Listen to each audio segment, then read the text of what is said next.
FM. Sompa FM.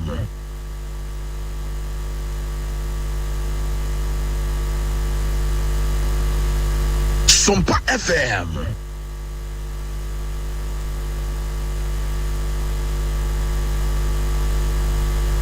Observe ya mama Jo mama kwa bebra so mamuni amaudo bi so nsemo ya kekese ne anwumre ye ba na ye de eba besommo ene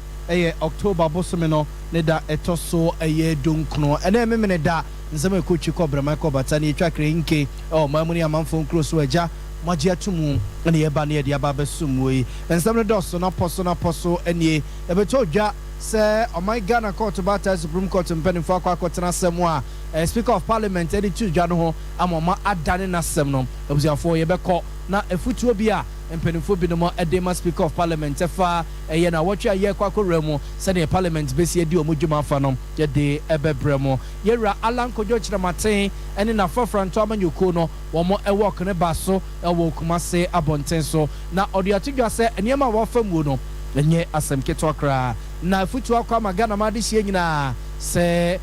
obi domo eturo kohwe nkwa mfa no enkonkohwe wuo wan ene tu Ghana fofoi abzafo wani afofro pinu a ene akekese ene se kase ababi a wo bia no anwumre yeba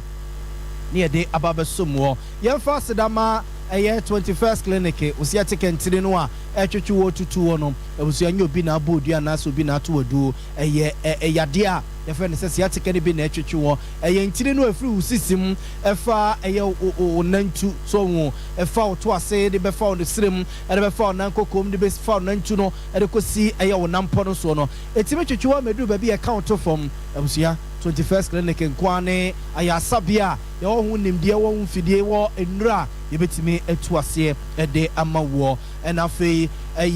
ukwa duro no so ukwa duro no abusia na wode wani akire 3A herbal center wa pekokwa duro papa na wanom so hu 3A co capsules ene kokwa duro obia enom sesei na fe mizo ne 5G drink no uye wedding no topono de uye bia ope drink abe servo amana tu wani maso wani munyama mizo ene 5G drink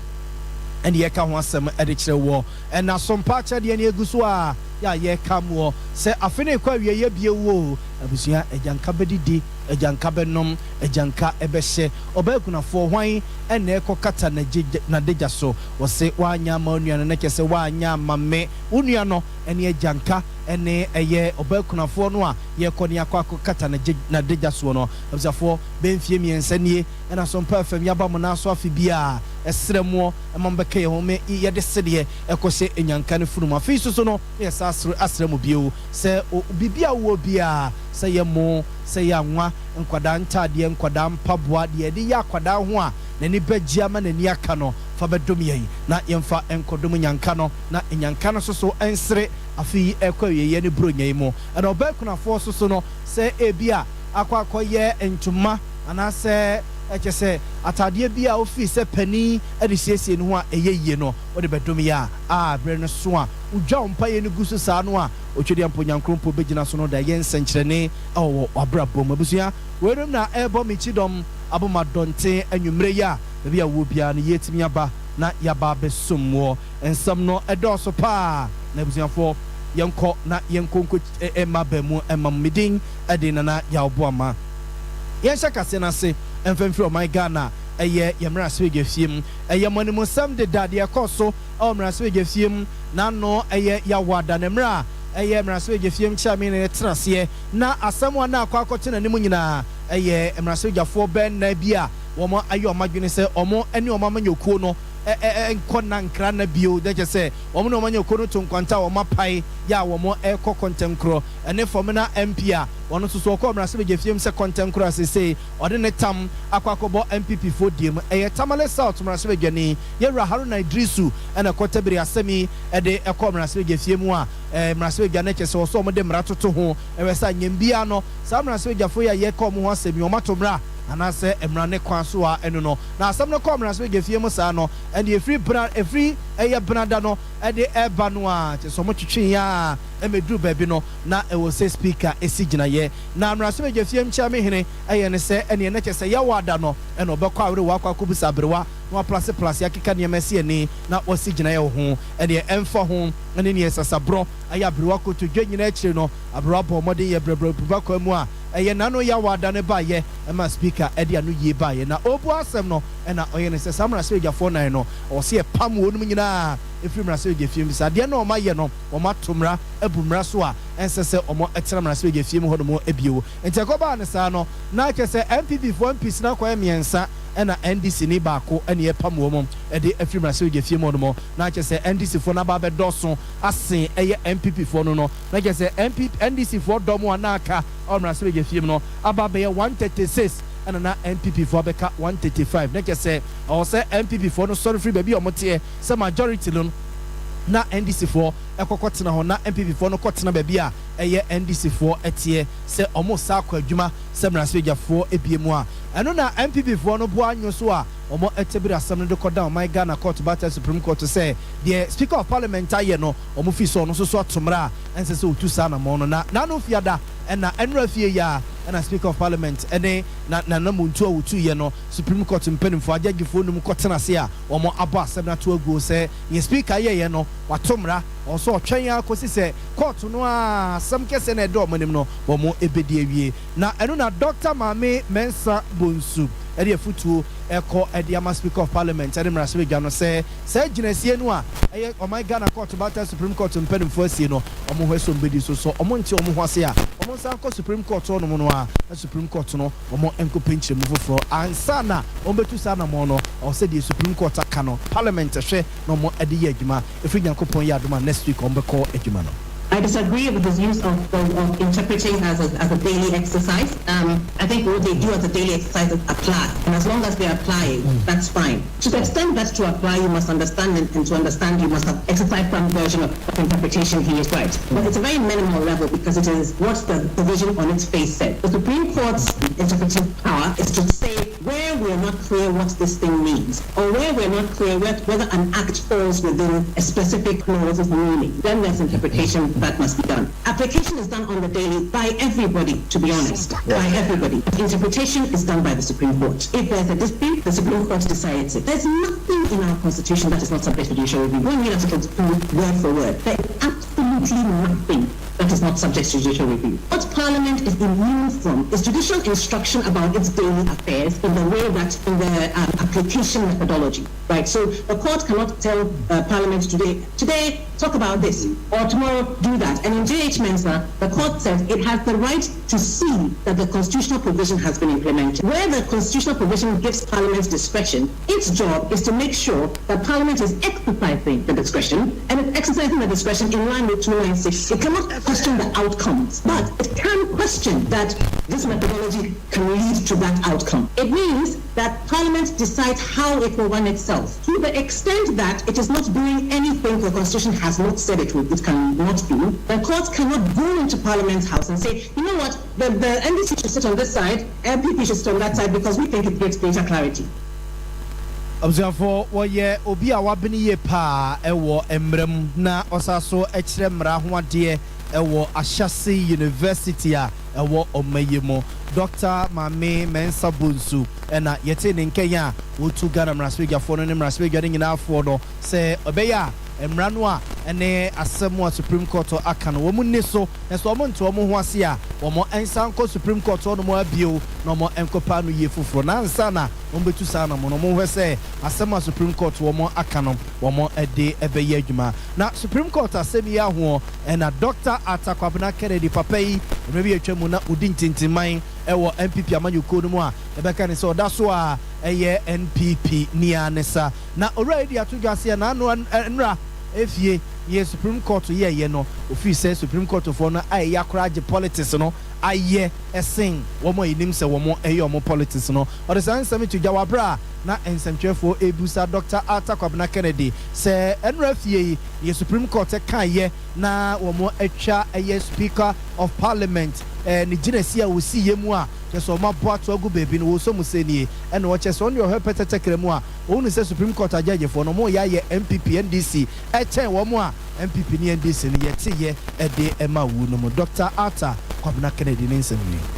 Our branches of government have to work together. And I fear, as a patriotic Ghanaian, that in too many occasions, like the Domilovu case, the LGBTQ case, and in this current case, that our Supreme Court appears now to be doing more politics than law. I remember that Justice Scalia of the United States Supreme Court gave a talk. He went to South America and he was talking to a judge. And the judge said, "How do you do it?" And he said, "Do what?" He said, "Why is it that you have no army but all the branches of government respect your rulings?" Because elsewhere in the world, what the judiciary says does not always go. And for Ghana's judiciary and Supreme Court to continue to maintain their standing and the respect that they enjoy, they ought to be mindful of where they are in politics. It is strange, for example, that Domilovo's case took as long as it took. It is strange that the LGBT case brutally truncated the lawmaking process that has been clearly set out and has now brakes have been put on it. And all of a sudden, this case, we managed to empanel a group of Supreme Court judges, and within a day, a ruling has been made. When these things keep happening again and again, there is the perception that our judiciary is biased and too political. For we a Dr. Arthur Kwabena Kennedy and yete nken yentwa so na yemfomo enkoyewura Alan Kojo Matenso so atena ye na afafranto work no ba so ne e Kumasi abonten so hyase e refri Kumasi Cultural Center ekoye e Kumasi City mo ne honom na yewura Alan Kojo Matenso ato gase ene ma wa famu no senye twedi amponya nkrompon ne krobia sante kotoko hene otumfo no beda no e ma muso no mu a enka de beto no eto no yewura Alan Kojo Matenso tamunim de mafamu a Sompa ma wo se eyi onyame na aye na be no wo munim sa onyame do be so ya no be ye entime dia se na mde mo onyame na se wo kokoro muso a wadu yam Komshani Muhammad Atabir wallahi sauka kora muso Komshani Muhammad asamba ko kan se onipa bia no se wakuma mu ye fita onyame be hira no atemede me se onyame wa hira me Sompa FM. Na to so miensa. Me pese me di aseda piesie so ema otikoko so open so. Me pese mo ti asia ni se. Ya asantifo. Ye soji. Na yanku. Se ye dwane da. Okuma apim baba. Me da wo tira me na so no. Is the Asante spirit in me? What tell me? You say, I took a cross on Obeshami. When you are shaman, no two fish are here. Nasa. Now, get your because I say, so, or two for a man who fire. And then you see, he can't be seen. Observe yewura Alan Kojo Matenso yete ne nkene no akire ne yere mame eye Mrs. Alan Matenso so yimedie no wase bia ono so e de nsem sei e ma Ghana for ne edikan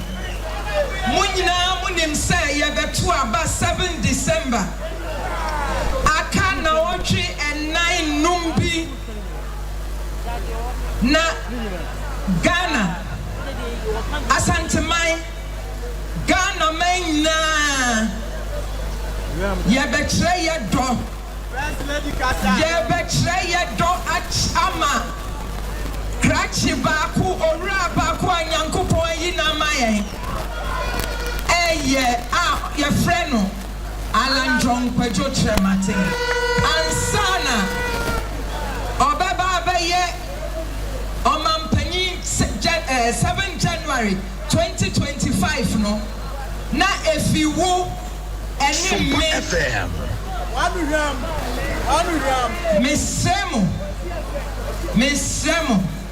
mesemo biom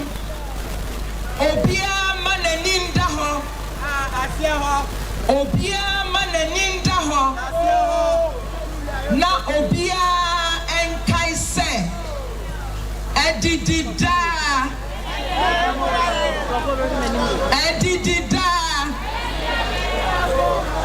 Yera Alan Kojochre Martin Hokene ne yete ne nke ora John Amponsa esoso mpedin form hwe eton Lanche Martin ho nsem oka ho bi ono soso ne nsem kakra de tu gani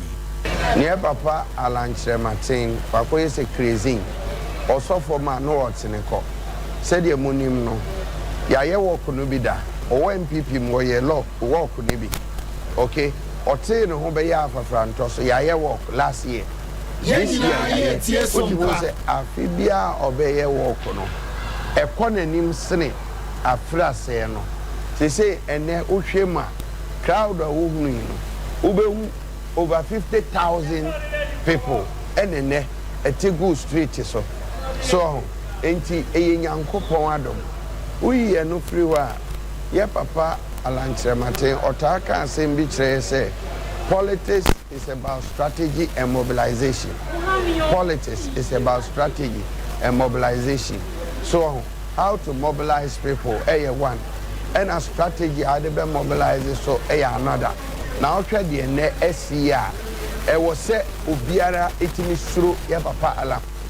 I was on 4 way for Franchama, you call your Alan Kojochre Martin, one in a party ma. Omo ejumedi ekosu kumase enonnom yentu akase no somamona yenfomo enko NDC amanyuku no atena ye na de ogina de ama NDC amanyuku no ewa hafo no southwest abaton pesua so asantema sei Alhaji Abubakar Sadeke na ode futu akọ ede amaga na mai ye papa e honi akwakoto be yakabe 49 days ni akwakoto aba no wosra de sia on pesua no so omontu aba ema woni a omodi mpuntu beba pesua no so bebra de sia no sense ombeto aba ma woni a nkontompo ene ntronko a na bebia omba betwade akire wu Yura abeka ye ho eba beka nsenta then I few time on the day abusia for debi ayeka ye ti abato na ye to no sebi ye to edipe emputu ye to abano kwa kunsumai ye pa ya ni hwe 2020 ministry MP e contest here ohun se mu odin no sebi obofa machine say obedu kwan na eden e di amaye yenina ye tie so ya no we machine here den every kwan so o mama put trap boy sa 4 good years I got 50 days amaya to aba Observe we a penny a wojina dia mendis yamanyuku no hafo no southwest abaton pesua so ne yete ne nke yewra same jamfi na cheswa kwako piem pesua no so a na okoko bontoa e de amorei ene mampani dada John Dramani Mahama no so no e de futu sei e ma de sia e won pesua no so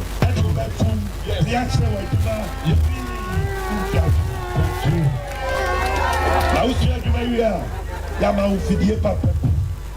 infidie papa infidie papa and yet it's infidie na near the pump and listen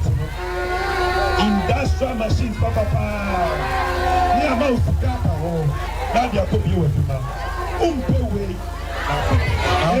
Sompa FM o ana pe police akama me oza upe soja upe immigration o pata o ya na speech ama me oza so boy ya papa Mahama oh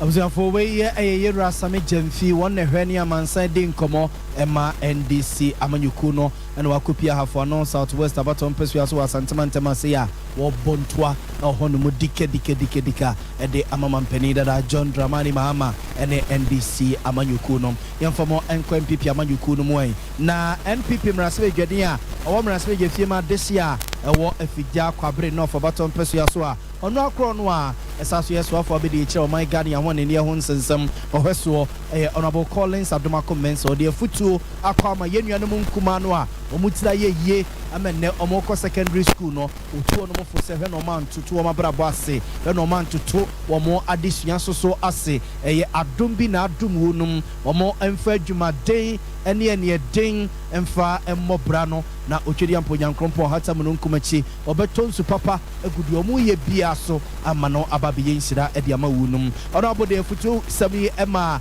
eye senior high school nkodai wabra na eye titirema bonten so o say to senior high school a ewo ne mpesua so ye say teacher for apartment bia na ye say na dama e na omasie na omo ebia no e na obia no no o de futu we ema eye nkwada omo sua de ewo school mu hono na menya ana che bia na ikwaye wo mikrom abwako edu wa na mehu young lady bi fefefe ena ma meka kire me so reku uyiri ni o so ma na so ni tama wale Sompa FM ye no so ada ye wo akohan sa da no ana ye wo sa aba ye wo iti wu ni nyina no ne yese uyiri no na oba no se wo hwe pa na afena me ra de ne ti ye ne se no ni mo papa enso so esa se we nya obi amana nso ni mo afei de mi ba yes no obese mistake na minim say education ye nya opa me catch no say so ya ne nya hwe de nkwala ye nyim de na na akofo ado anyi so bia ne nya ne say sa bre no na ye nyim no de fida kwabre wo doctor bebre ye wo nurse bebre na wa hwe nkwala ye enam na nipa ba ko president ba ko what you be school fees for Honorable Collins Adumako Mensa Mrasbe Jedi or Mrasbe Jefima this year a figure kwabre no for baton persua so no actually na titiri muhine na usu kokwa wotosu mienu esra cheche for no say edan fefa honorable enam ne nsa so ama omo nsa aka no omo hweso mbe hweso ye ameso abamfa so amasuku no ene kromu no enyina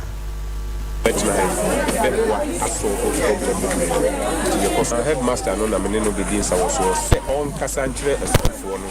ene checherefo no titiri a omo ba betene mu no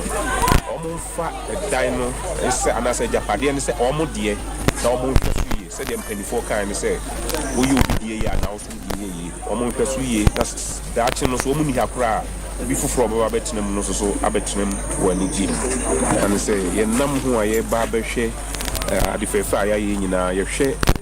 dormitory ye pa ho no a ani the entire classroom block na ye hu say ehia be for for painting and as a renovation so to speak and yes stress and penny for mabadum ye we omo na omo chimane brano omo samra na omo me eboy or renovation. Observe for headmaster Oda school no Anora Samuel Adama Soso no ede NSMC esoso. Yeah, the MP ayama me meniso senze nyobia na kusugu so obeboa na bisugu omo so say the teacher for ni bebi da na edan bi so no afọ man pini sha ase se obi anka want to aso na so waje me feso ato aso ayama me ma enne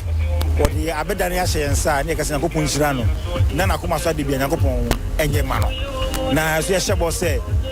dan no de amaye no be hweso yie na I said Timpontia MPD de my no na setting ponso assign akoso Jenina ye tie Sompa Abuzanfo ntiwe aye headmaster ono so ewo osei tutu the second senior high school ewo titrim afija kwabre no for baton pesua so eno no so eda honorable de mpanimfo nyina ase se namomo so emasada efefefe we school no ensa akayemfa kase na enkowie ewo EKK Charity Foundation one more atena ye na pani kwanchefo awoda EKK Charity Foundation no eyo pani Evans Kofi Kwafo na odi adesre ne afutuo kwa magana ma de hye se ye wo tukuro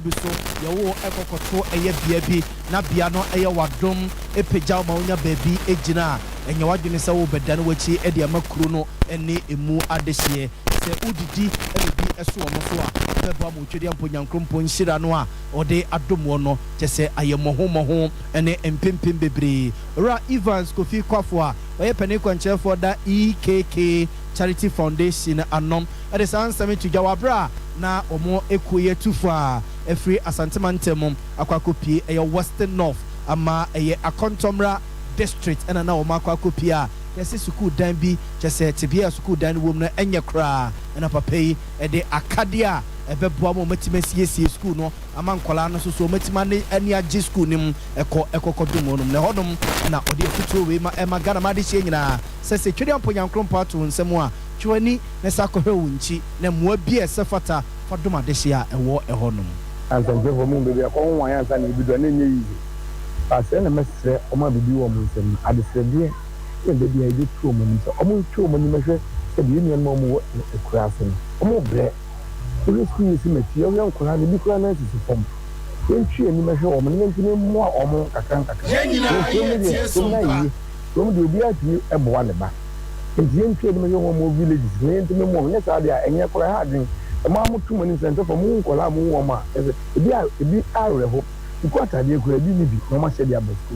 mu sega na fo se mu twemo ni ma yenye ni nyina mo aban ne nko aso abandon ko ntimi titiku na emani leye wayen so ngedi ni pa na ye mo ye moa no mantimi ko yi na ye moa yi nko asefo no so mo to da mo to etima mini abayam panin ko bia be minister observe we your penny Evans Kofi Kwafo penny kwanche for da EKK Charity Foundation ano ena yete nenken na headmaster of that school na no ewo eye Akontomra abatompesia so or Western North openino so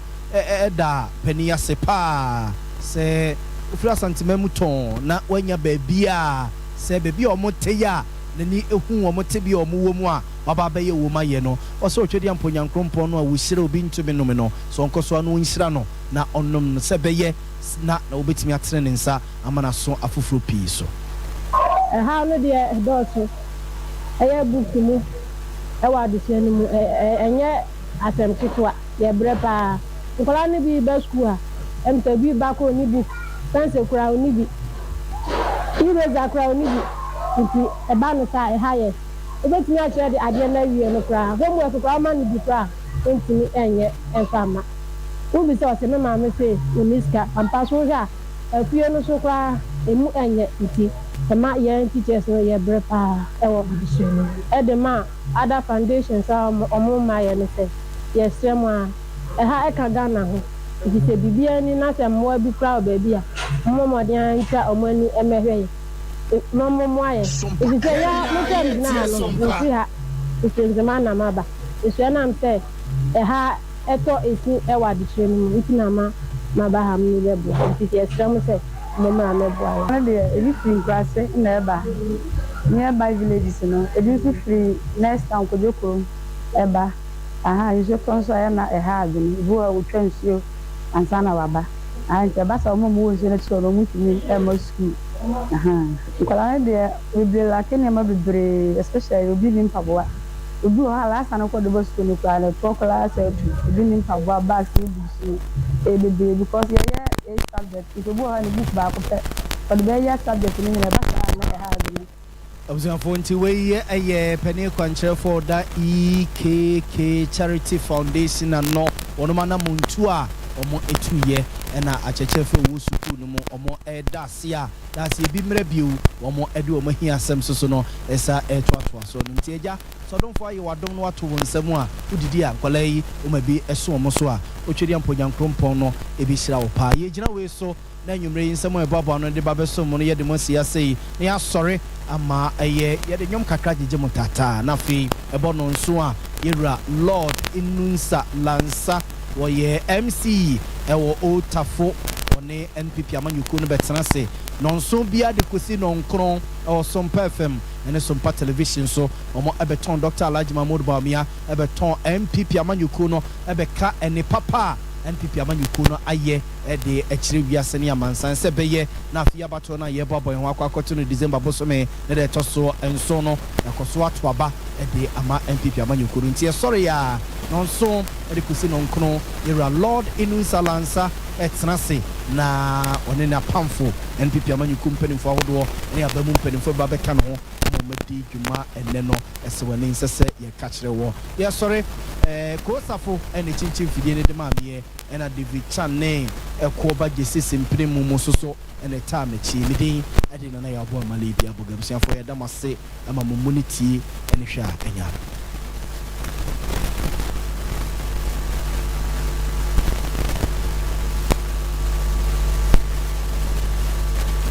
Sompa FM. Yes, sciatica expert. Sciatica no, when nerves never to us and if I was stream, never on Nansia, Bessia, Siacono. Say, who teach him and not any offense sciatica. Now, it's me boo or to us say, cow say, Dre, with slim, would you be a enye? Nano na 21st clinic by a Juma Power Muyintia Basubo, Majin Wagana, ha, any ammonone and Yasam Ketua. Womuji international awards ahodo womuji local awards ahodo na anu nso na womu be the only sciatica research Sompa FM in Africa bibrim ha no ebi ni baby a gise 21st clinic nkwa womu de bibiduro ene besa o ya no masa de machine aka ho eya yare sabia yare bia wutimi de ko ne mama ade ba ko a womu gidi womu pa no eye sciatica ena stroke nso de kwa diabetes ni hypertension ni ade Ghana ha ba bia wo mo ho 0540 311 311 0540